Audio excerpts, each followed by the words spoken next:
तुर्की company के लिए ये एक अहम शैल था क्योंकि कंपनी के मालिक ने बयान हल्फी दिया था कि इसने कॉन्ट्रैक्ट के लिए रिश्वत नहीं दी थी। ये एक सफेद झूठ था क्योंकि ज्वाइंट इंक्वायरी टीम ने वो सब सबूत इकट्ठे कर लिए थे कि कैसे सियासतदानों और ब्यूरोक्रेट्स को रिश्वत देकर ये कॉन्ट्रैक्ट लिया गया। सबसे बढ़कर सेक्रेटरी पावर शाहिद रफी ने बयान हल्फी दिया था और प्ली बार्गेन के तहत पैसे भी वापस किए, साथ में तरीका वारदात भी बता दिया। ये पाकिस्तानी ब्यूरोक्रेट का हाल था जो कभी मेरिट पर सीएसएस करके इस मुल्क और इस के अवाम की किस्मत बदलने के लिए सिविल सर्विस में आया था। लोग कहते हैं कि अगर मुल्क में मेरिट आ जाए तो पूरे मुल्क की हालत बदल जाए, मुल्क तरक्की करे। सफारशी लोगों ने मुल्क का बेड़ा गर्क कर दिया है। मैं हमेशा ऐसे लोगों से पूछता हूँ कि ये पाकिस्तानी ब्यूरोक्रेट तो मुकाबले का इम्तिहान पास करके मेरिट पर assistant commissioner, DC, commissioner, SSP, DIG या आईजी या दीगर महकमों में लगते हैं तो इन्हें तो नौकरी के लिए किसी को पैसे नहीं देने पड़ते। फिर इनमें से अक्सरियत क्यों करप्ट निकलती है? अगर याद हो तो बलूचिस्तान के एक चीफ सेक्रेटरी के घर से 80 करोड़ पे नकदी बरामद हुई थी। सिंध में एक डिप्टी कमिश्नर करोड़ों का फ्रॉड करके बाहर निकल गया। कनाडा में सबसे ज्यादा शहरियत लेने और अपने बच्चों को सेटल करने वाले पाकिस्तानी पुलिस अफसरान हैं जिन्होंने वहां करोड़ों के घर लिए हैं। पाकिस्तान से पैसा कमाकर वो बच्चों को कनाडा और दीगर मुल्कों में भेज रहे हैं। ये थी आपकी क्रीम क्लास और मेरिट पर भर्ती होने वाले शाहिद रफी जैसे अफसरान जिन्होंने अपने 3-4 करोड़ रुपए के लिए पाकिस्तान को $1.25 का जुर्माना करा दिया। बदनामी अलग से कराई। अगर शाहिद रफी सेक्रेटरी होने के नाते इस डर्टी डील में दस्तखत ना करता तो कभी वजीर आजम हाउस, फाइनेंस या पानी और बिजली की वजारत के वजीर या अफसरान पैसा नहीं खा सकते थे। किसी भी वजारत का प्रिंसिपल अकाउंटेंट अफसर होता है और इसके दस्तखत के बगैर कोई प्रोजेक्ट मंजूर नहीं हो सकता। सेक्रेटरी तो बड़ी चीज होता है। अगर वजारत का एक मामूली सेक्शन अफसर भी वजीर की एंटरटेनमेंट अलाउंस को मंजूर ना करे तो वो चाय तक नहीं पी सकता। लेकिन ब्यूरोक्रेसी ने हमेशा यही बताया कि क्या करते वजीर का दबाव था या वजीर आजम हाउस का दबाव था तो करना पड़ा, लेकिन आप ना करते तो क्या हो जाता? आपको ओहदे से हटा देते। अगला सेक्रेटरी फिर ना करता तो कितने सेक्रेटरीज को वजीर आजम हटाता। मगर वो दौर गुजर गया जब सेक्रेटरी मुल्क और अवाम के नाम पर स्टैंड लेते थे। वजीर या वजीर आजम भी इनकी कदर करते थे। वो वजीर आजम और वजीर ना रहे, ना वो सेक्रेटरी और अफसरान। सब ने सोचा इस गंगा में अगर वजीर आजम या वजीर नहा रहा है तो हम क्यों नहीं।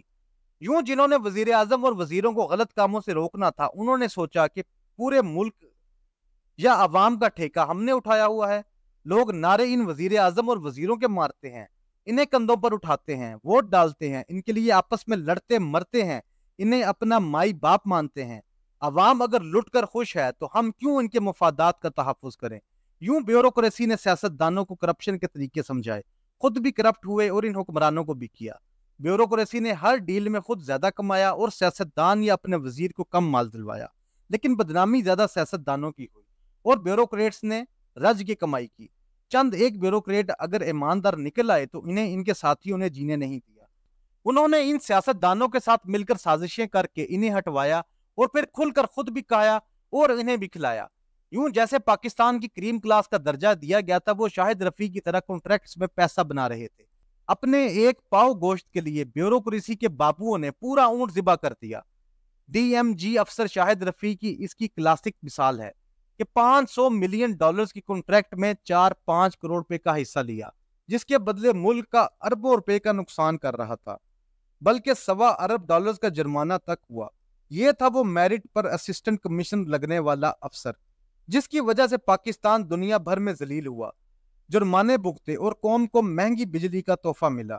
इस दौरान तुर्की कंपनी को इल्म हुआ कि इनकी करप्शन पकड़ी गई है और आलमी अदालत में भी वो सबूत पेश हुए। तो जहां पाकिस्तान का जुर्माना खत्म होगा वहीं इस कंपनी को हमेशा के लिए आलमी कॉन्ट्रैक्ट्स लेने से बैन कर दिया जाएगा। कंपनी और तुर्की की बदनामी होगी। तैयब उर्दवान जो इस $1.25 अरब जुर्माने को पाकिस्तान और तुर्क कंपनियां कारोबारी मसला करार दे रहे थे, इन्हें मामले की संगीनी का एहसास दिलाया गया। उन्होंने फौरन इस वक्त के वजीर आजम इमरान खान से राब्ता किया। इमरान खान को कहा गया वो तुर्की की कंपनी जुर्माना माफ कराने में मदद करें। इमरान खान भी फौरन तैयार हो गए और फौरन ही ऐलान कर दिया कि तुर्क भाइयों ने कैसे पाकिस्तान के मुश्किल हालात देकर अपना जुर्माना माफ करने का फैसला किया। इस दौरान खान को बताया गया कि वो हजूर तुर्कों ने उल्टा हमें लूटा है। $500 मिलियन की कॉन्ट्रैक्ट में बड़ी करप्शन करके हमारे डॉलर्स वो ले गए। अब जुर्माना अदा करने की बारी तुर्कों की थी। इस मुश्तरका टीम के मेंबरान का बताया गया जिसने वो करप्शन पकड़ी थी। इस पर इमरान खान ने कहा कि इस टीम का मुंह बंद कराओ, अगर ज्यादा ही मसला है तो इन्हें 20-20 लाख रुपए इनाम और पाकिस्तानी मेडल देकर जान छुड़ाओ। हमने तैयब उर्दवान को अकोमोडेट करना है। उन दिनों वजीर आजम Imran Khan, Tayyip Erdogan, Iran, Malaysia और कतर मिलकर सऊदी अरब के खिलाफ एक ब्लॉक बना रहे थे। तैयब उर्दवान ने इमरान खान की सऊदी हुक्मरानों से ताल्लुकात की खराबी को इस्तेमाल किया और न्यूयॉर्क की मुलाकात में इमरान खान को सबसे ज्यादा प्रोटोकॉल देने वाले तैयब उर्दवान थे।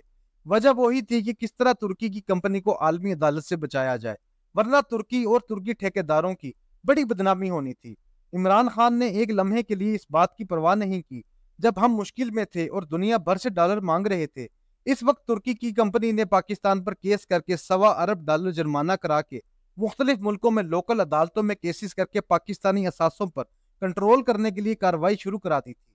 पाकिस्तान बारे दुनिया भर में इस आलमी अदालत के फैसले से यही तासुर बना कि ये करप्ट कौम है और वहां करप्शन के बगैर कुछ नहीं हो सकता। इन आलमी अदालतों में पाकिस्तान बारे ऐसी नेगेटिव राय बनी कि उन दिनों में पाकिस्तान ने आलमी अदालतों में मुकदमात हारे, अरबों अरबों के जुर्माने हुए। वजह वही थी कि पाकिस्तान का आलमी अदालत में तासुर बन गया था कि ये करप्ट मुल्क है।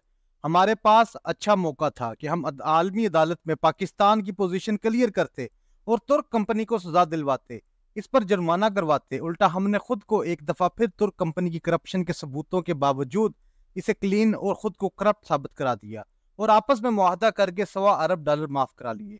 इमरान खान इसी में खुश रहे कि हमारी साख की खैर है, तुर्क कंपनी पर हर्फ ना आए।